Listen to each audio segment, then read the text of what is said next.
خانہ اٹھانے والی، گندگی اٹھانے والی عورتوں کی طبیعت میں شرم کی حیا تھی.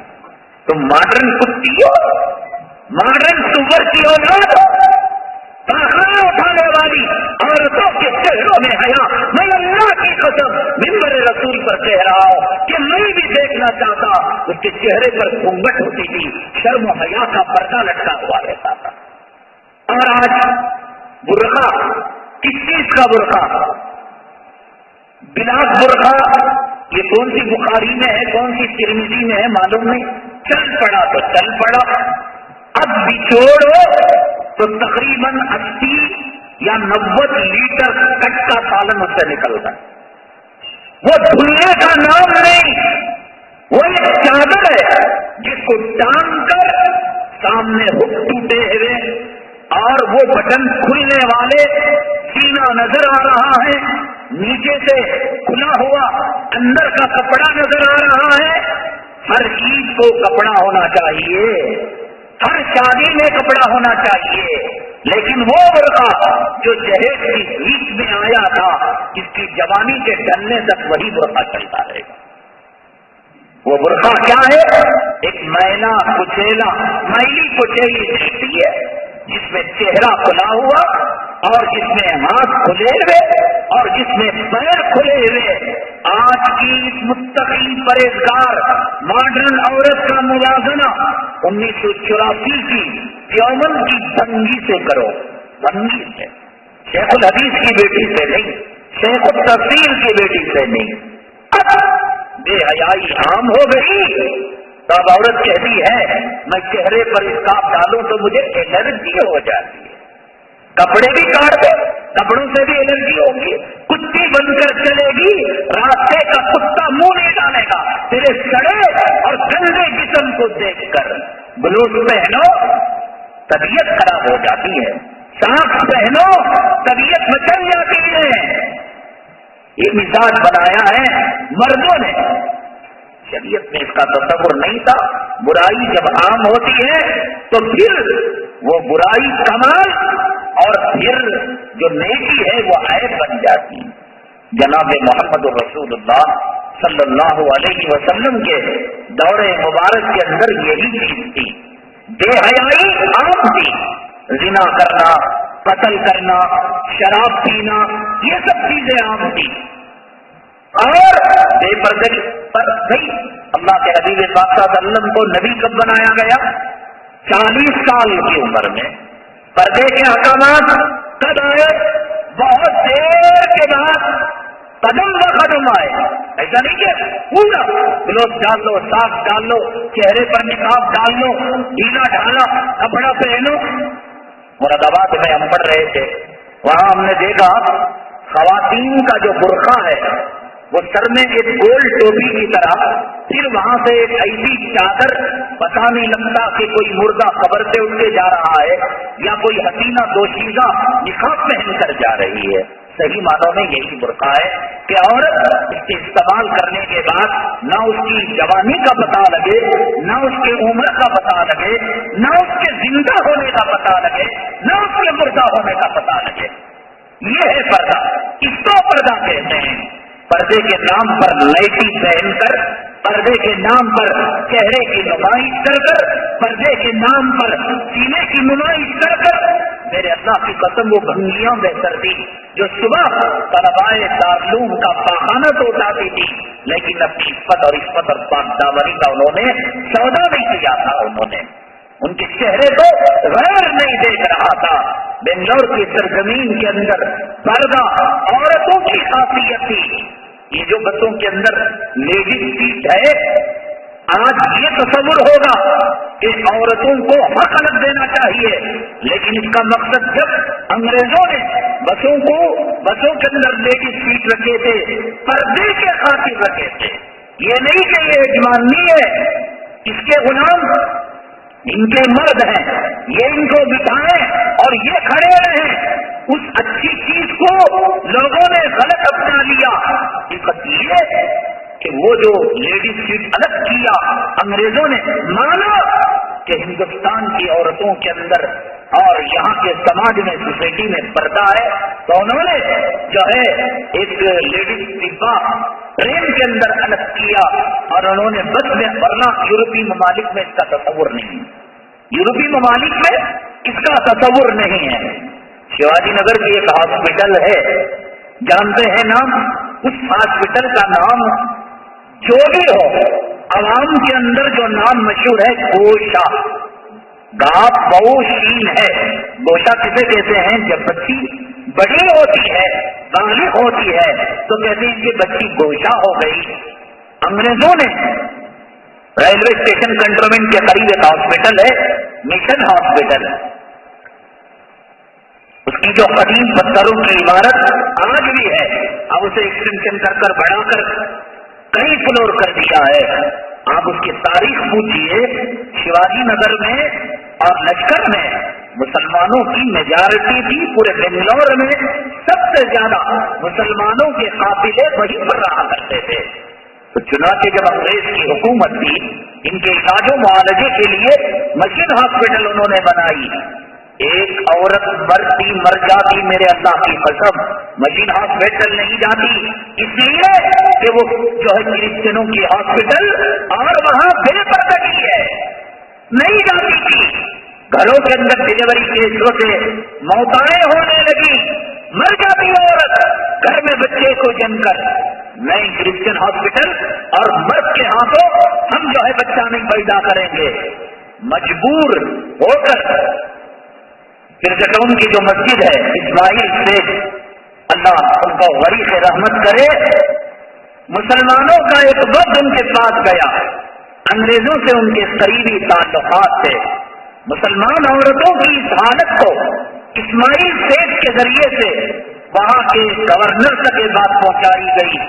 اسماعیل شیخ نے کسی طریقے سے ان کو مطمئن کر لیا کہ اب ہماری عورتیں آپ کی ہاسپٹل آنے کے بجائے الگ شفاخانہ لیڈیز ڈاکٹر آپ دیں گے، جگہ میں دوں گا، عمارت میں دوں گا۔ یہ جو ہوشا ہاسپٹل ہے، اسماعیل جو فرگٹون کی مسجد کو انہوں نے جگہ وقف کی، انہوں نے یہ ہوشا ہاسپٹل کے لیے جگہ خریدی اور یہاں انہوں نے عمارت بنی اور انگریز سرکار سے منظوری لی، ایگریمنٹ کروایا کہ کسی مرد کا اس ہاسپٹل میں داخلہ حرام ہے۔ ماضی قریب تک، تقریباً 10-12 سال پہلے تک بھی اس میں مرد ڈاکٹر ہوتا ہی نہیں تھا۔ جاننے والے کلرک، بڑے مینجمنٹ والے تو ہوتے تھے، اندر اسٹاف عورتوں ہی کا ہوا کرتا تھا۔ اب دیکھا کہ مسلمان عورتیں باقاعدہ اپنے ہاتھوں میں بھیڑوں چماروں کے ہاتھ مہندی لگا رہی ہیں، روزے کی حالت میں بنگڑیاں چڑھوا رہی ہیں، روزے کی حالت میں کافروں چماروں کے یہاں اپنے جسم کا ناپ لے رہی ہیں۔ حکومت نے کہا کہ ہمیں پاگل کتے نے کاٹا کہ مسلمان عورت غیروں کے پاس بنگڑیاں پہنوے، غیروں کے پاس اپنا جسم دے کر ناپ لے، غیروں کے پاس جا کر منڈے تک اور کمر تک مہندی لگائے اور ہم ان کے ہاسپٹل کی رعایت کریں۔ تو اب 12-14 سال سے وہاں جو ہے مرد ڈاکٹر آنے لگے۔ مسلمانوں کے اس رویے کو دیکھ کر مسلمانوں میں شرم حیا اتنی تھی کہ مسلمانوں کی شرم اور حیا ضرب المثل تھی۔ سرزمین عرب میں یقیناً بے شرمی بے حیائی تھی، لیکن کبھی زمانہ خیر سے خالی نہیں ہوتا۔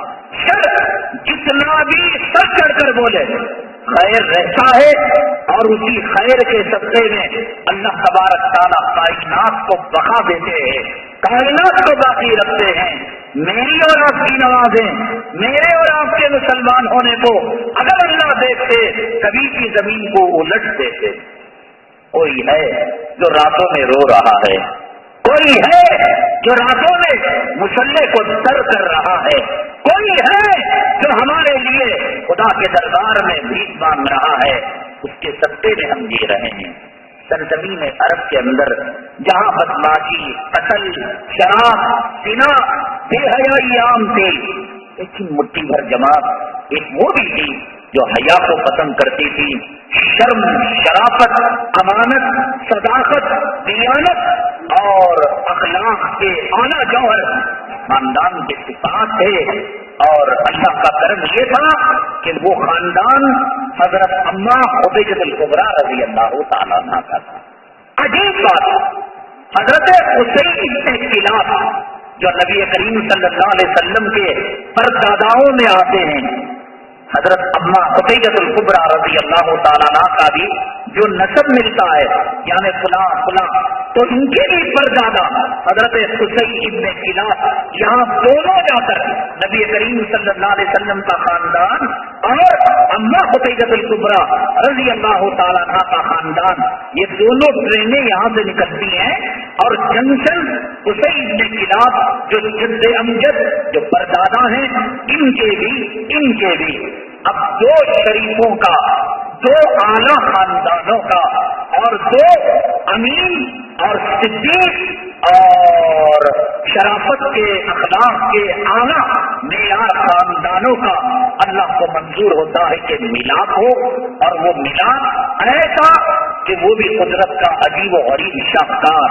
انشاءاللہ ہم کل اس کو بیان کریں گے کہ اماں خدیجہ الکبریٰ رضی اللہ تعالیٰ عنہا کا نکاح جناب محمد الرسول اللہ صلی اللہ علیہ وسلم کے ساتھ کن حالتوں کے اندر ہوا.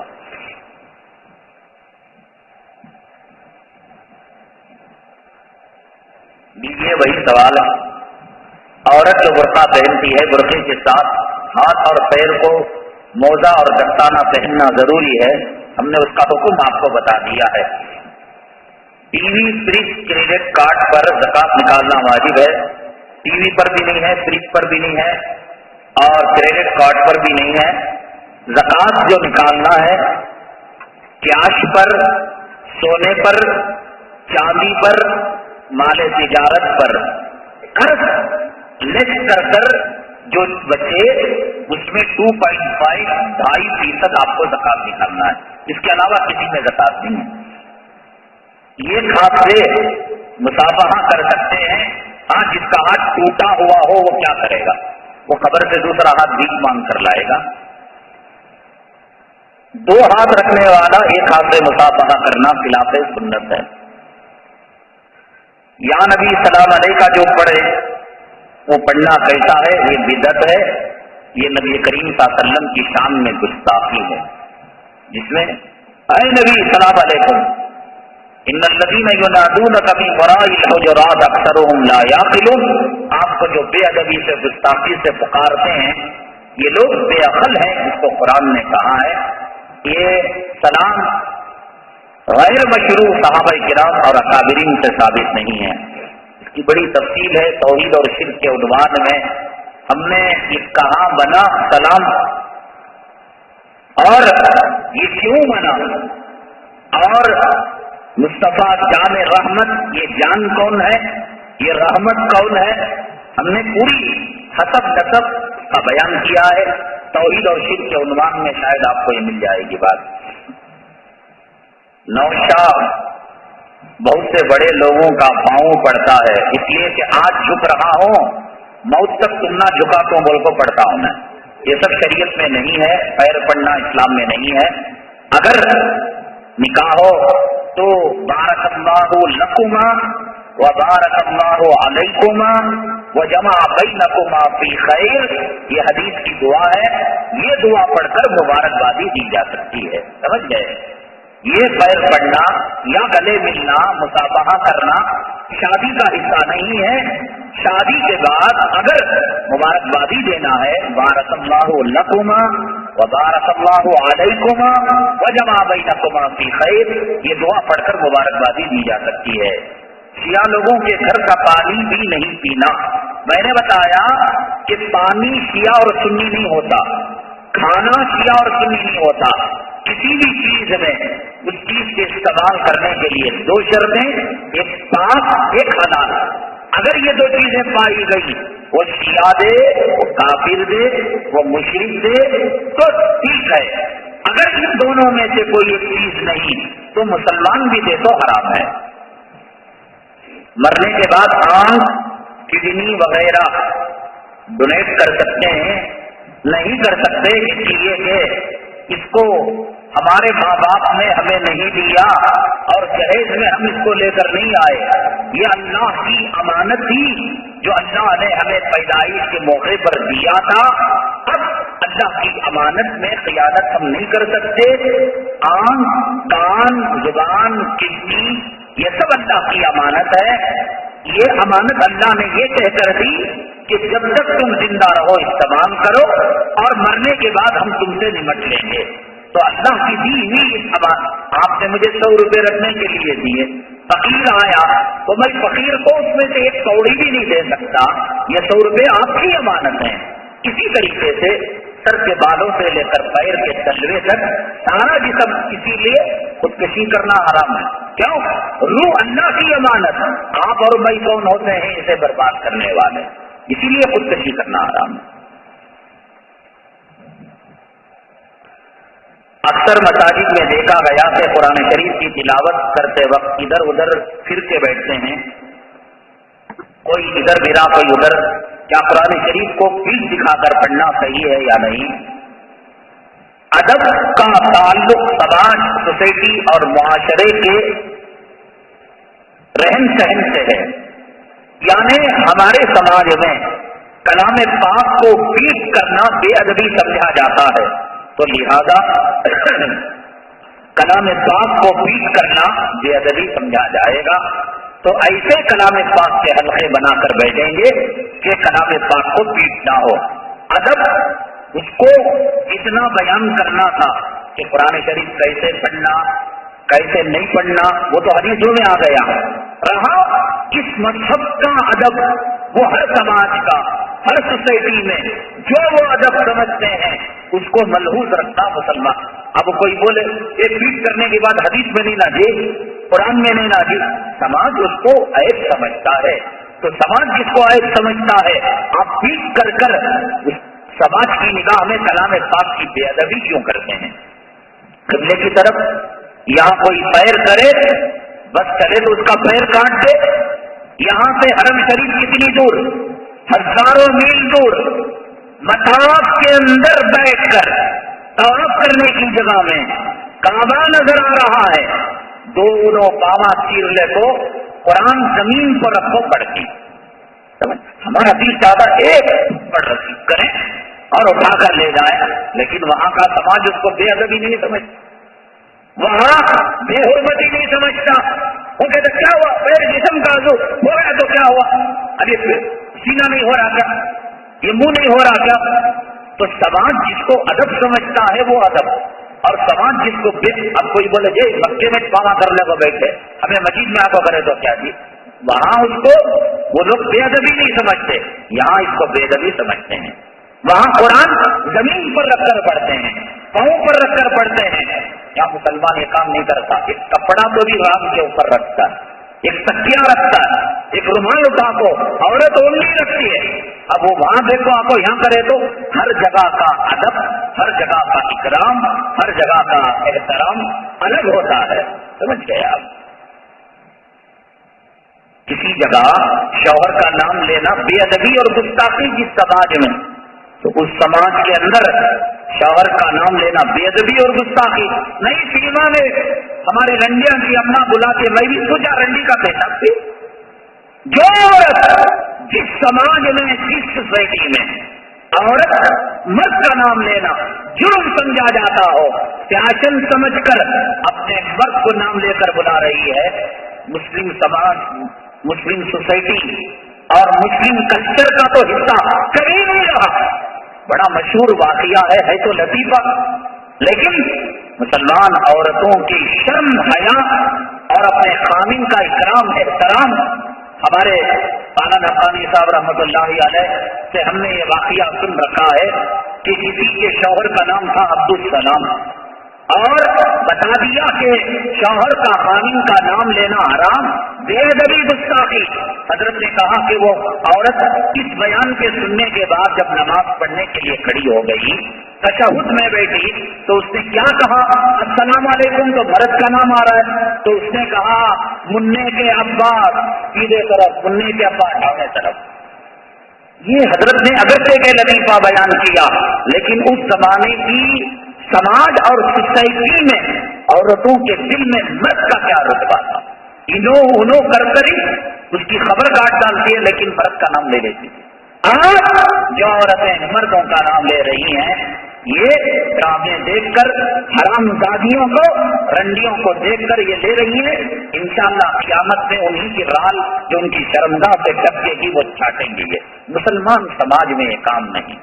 اماں فتیجہ نے کبھی آقا کو یا میں بتاؤں گا، ابھی اماں کی سیرت آئے گی، شادی کے بعد وہ نمونہ پیش کیا، وہ نمونہ پیش کیا۔ اللہ اکبر۔ اماں، دنیا میں کہیں آپ نے جس علاقے میں تھوکا ہو زمین پر، اس تھوک کی مٹی کو اگر آج کی خاتون میں چٹا دیا جائے، نافرمان عورت میں، وہ اماں نے اپنے خامن کی اطاعت، محبت، انکار اور خانگی زندگی کا وہ مظاہرہ کیا۔ مٹی میں آپ نے جو تھوکا ہے، وہ مٹی 1430 سال بعد بھی اگر جگہ معلوم ہو جائے اور آج کی نافرمان سرکش عورت کو چٹا دے، میرے اللہ کی قسم، اماں فتیجہ میں ایثار و محبت اور خانگی زندگی گزارنے کا وہ مانتا تھا کہ وہ مٹی چاٹ کر وہ عورت خودیوں پر مبردار ہو جائے گی۔ کبھی نہیں کہا یا محمد نے نہیں کہا، اللہ نے نہیں کہا۔ ہر نبی کو اللہ نے نام لے کر کہا، تو ایک جگہ اللہ نے بطور امت کی، مخلوق کی مجبوری کے نام لیا، ورنہ دیکھو یا ایھا الرسول، یا ایھا النبی، اے رسول، اے نبی، یا محمد کہہ کر پورے قرآن میں خطاب اللہ نے اپنے پیغمبر کو نہیں دیا۔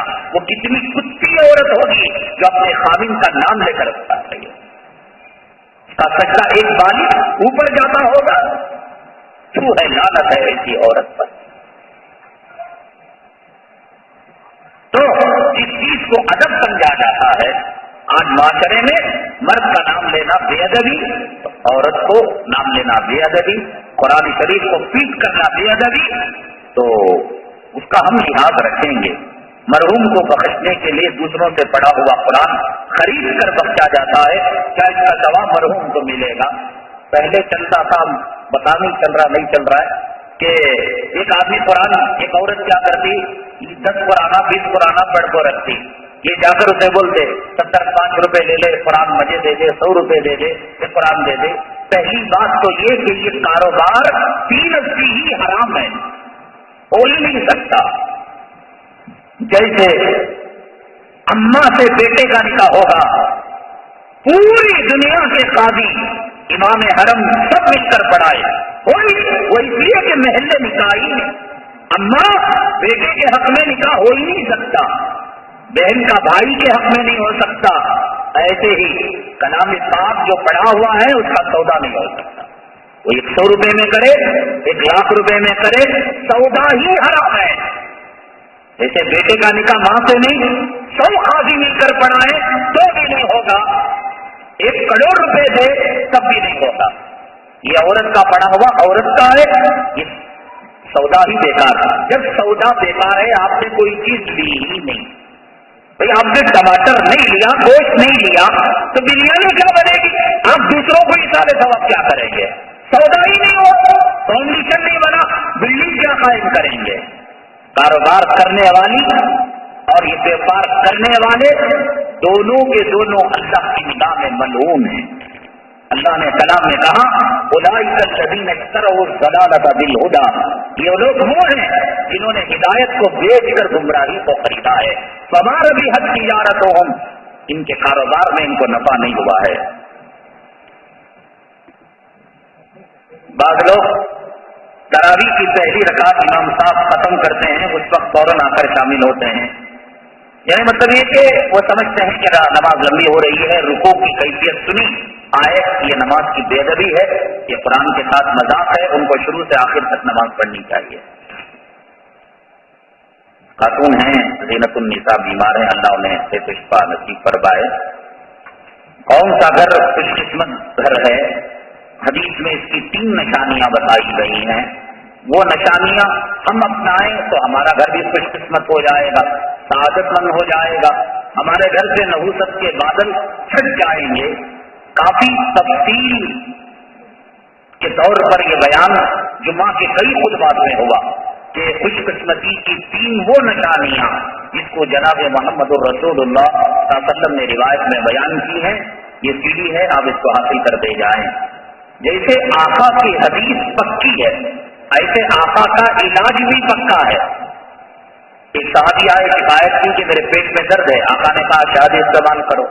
ان کو اس وقت جو پیٹ کا درد تھا، آپ نے جو شہد ان کو فرمایا استعمال کرنے، اب سوائے اس شہد کے اس سے اچھا کائنات میں علاج نہیں۔ خیر الحدیث کتاب اللہ وخیر الحدی حدی محمد صلی اللہ علیہ وسلم، بہترین کتاب اللہ کی کتاب، بہترین راستہ محمد صلی اللہ علیہ وسلم کا راستہ۔